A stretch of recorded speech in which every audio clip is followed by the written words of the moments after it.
Assalamualaikum warahmatullahi wabarakatuh.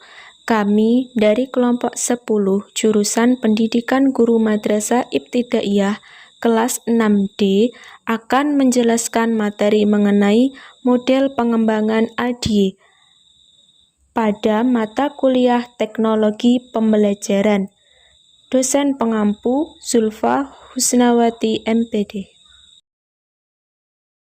Materi yang akan dijelaskan disusun oleh kelompok 10 yang beranggotakan 5 orang. Yang pertama, Radiah Septaning Tias. Yang kedua, Binti Futiatun Ni'amah. Yang ketiga, Nuriska Arina Rosyada. Yang keempat, Andriana Cahyani Rohmah. Dan yang kelima, Naila Nuril Izzah. Saya, Radiah Septaning Tias, NIM 12205183066 absen 16 akan menjelaskan mengenai pengertian model ADY dan langkah yang pertama dari model ADY yaitu analisis. Yang pertama yaitu pengertian model ADY. Model ADY adalah jembatan antara peserta didik, materi, dan semua bentuk media berbasis teknologi dan bukan teknologi. Model ini mengasumsikan bahwa cara pembelajaran tidak hanya menggunakan pertemuan dalam pembelajaran buku teks, tetapi juga memungkinkan untuk menghubungkan belajar di luar kelas dan teknologi ke dalam materi pelajaran. Jadi, dapat diartikan model ADY ini memastikan pengembangan instruksional yang dimaksudkan untuk membantu pendidik dalam mengembangkan instruksi yang sistematis dan efektif. Model ADY juga digunakan untuk membantu para pendidik mengatur proses pembelajaran dan melakukan penilaian hasil belajar dari peserta didik. Nah, model ADY ini memiliki 5 langkah dalam pembelajaran, yaitu yang pertama, analisis atau analisis. Yang kedua, design atau desain. Yang ketiga, development atau pengembangan. Yang keempat, implementation atau implementasi. Dan yang kelima, evaluation atau evaluasi. Langkah yang pertama yaitu analisis atau analisis. Langkah analisis ini terdiri atas 2 tahap, yaitu analisis kinerja atau performance analysis dan analisis kebutuhan atau need analysis. Nah, tahap yang pertama yaitu analisis kinerja. Dilakukan untuk mengetahui dan mengklasifikasi apakah masalah kinerja yang dihadapi sekarang memerlukan solusi berupa penyelenggaraan program pembelajaran atau perbaikan manajemen. Pada tahap yang kedua, yaitu analisis kebutuhan, yang merupakan langkah yang harus diperlukan untuk menentukan kemampuan atau kompetensi yang perlu dipelajari oleh siswa untuk meningkatkan kinerja atau potensi belajar. Untuk langkah yang berikutnya akan dijelaskan oleh materi yang selanjutnya. Saya Binti Futiatun Ni'amah, absen 25, NIM 12205183119. Di sini saya akan menjelaskan langkah model pengembangan ADY yang kedua, yaitu desain. Langkah desain atau perancangan dilakukan dengan kerangka acuan yaitu sebagai berikut.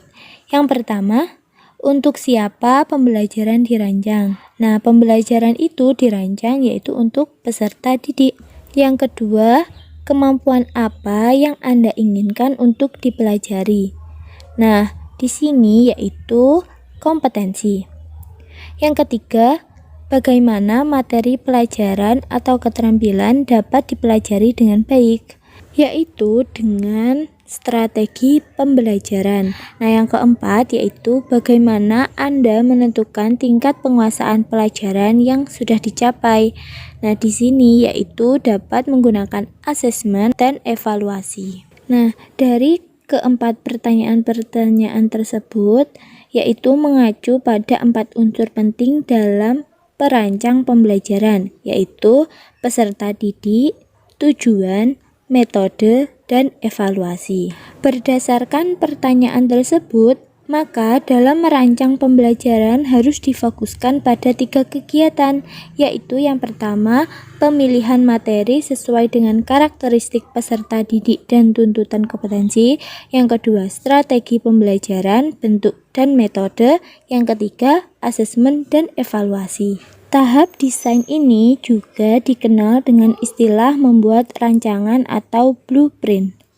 Ibarat bangunan, maka sebelum dibangun, gambar rancang bangun atau blueprint di atas kertas harus ada terlebih dahulu. Maksudnya, dalam sebuah pembelajaran, sebelum memulai pembelajaran harus dibuat adanya perencanaan pembelajaran atau biasa disebut sebagai RPP. Nah, materi selanjutnya yaitu development atau pengembangan yang akan dijelaskan oleh materi selanjutnya. Saya Nuriska Arina Rosyada, NIM 12205183148 sebagai pemateri ketiga akan menjelaskan tentang langkah model pengembangan yang ketiga, yaitu development atau pengembangan.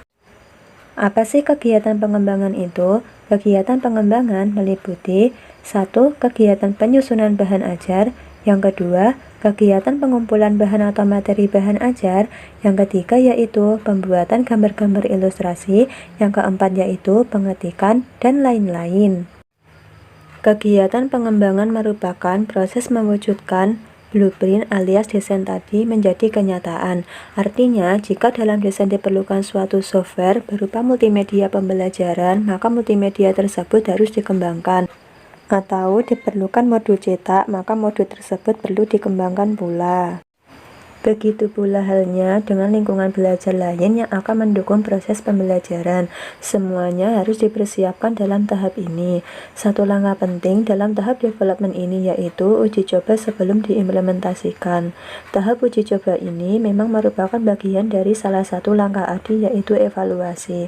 Lebih tepatnya evaluasi formatif, karena hasilnya akan digunakan untuk memperbaiki sistem pembelajaran yang sedang dikembangkan. Dalam melakukan langkah development bahan ajar, ada 2 tujuan penting yang perlu dicapai, antara lain yaitu yang pertama, memproduksi atau merevisi bahan ajar yang akan digunakan untuk mencapai tujuan pembelajaran yang telah dirumuskan. Yang kedua yaitu memilih bahan ajar terbaik yang akan digunakan untuk mencapai tujuan pembelajaran. Beberapa poin yang perlu didapatkan dalam tahapan ini diantaranya yaitu yang pertama, bentuk bahan ajar perlu dibuat untuk mencapai suatu tujuan pembelajaran, dan yang kedua, bentuk bahan ajar yang perlu dibuat dan dimodifikasi sehingga dapat memenuhi tujuan dari pembelajaran. Kemudian langkah keempat akan dijelaskan oleh pemateri selanjutnya. Nama saya Andriana Cahyani Rohma, NIM 12205183163, absen 30. Di sini saya akan menjelaskan tentang implementasi model pengembangan ADY. Implementasi di sini adalah langkah nyata untuk menerapkan sistem pembelajaran yang sedang kita buat. Yang artinya pada tahap ini semua yang telah dikembangkan diinstal atau diriset sedemikian rupa sesuai dengan peran atau fungsinya agar bisa diimplementasikan. Nah, misalnya jika kita memerlukan software, maka software tersebut harus diinstal terlebih dahulu. Jika penataan lingkungan atau setting, maka lingkungan atau setting tertentu tersebut juga harus ditata terlebih dahulu, barulah diimplementasikan sesuai dengan skenario atau desain awal. Nah, adapun tujuan utama dalam langkah implementasi, antara lain yang pertama, membimbing siswa untuk mencapai tujuan pembelajaran. Yang kedua, menjamin terjadinya pemecahan masalah untuk mengatasi persoalan yang sebelumnya dihadapi oleh siswa dalam proses pembelajaran. Ya, yang ketiga, memastikan bahwa pada akhir pembelajaran kemampuan siswa meningkat. Untuk langkah yang terakhir yaitu evaluasi akan dijelaskan oleh pemateri selanjutnya. Saya, Naila Nuril Iza, NIM 12205183188, absen 31, akan menjelaskan mengenai evaluasi.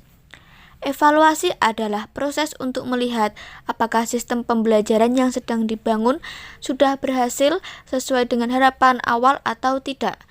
Evaluasi merupakan langkah terakhir dari model desain sistem pembelajaran ADI untuk memberikan nilai terhadap program pembelajaran.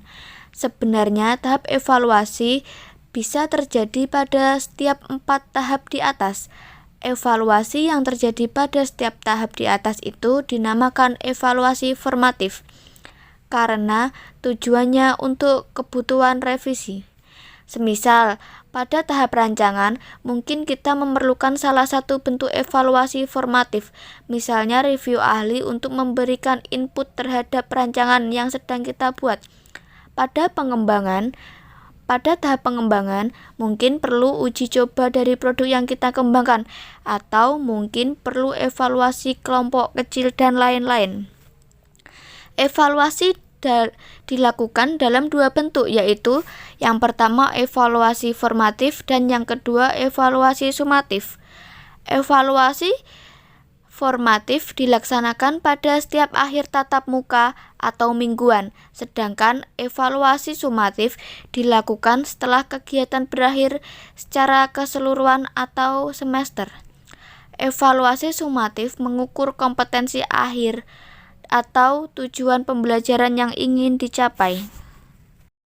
Nah, dengan adanya model instruksional berdasarkan ADI ini, jelas sangat membantu pengembangan material dan program pelatihan yang sangat tepat sasaran, efektif maupun dinamis.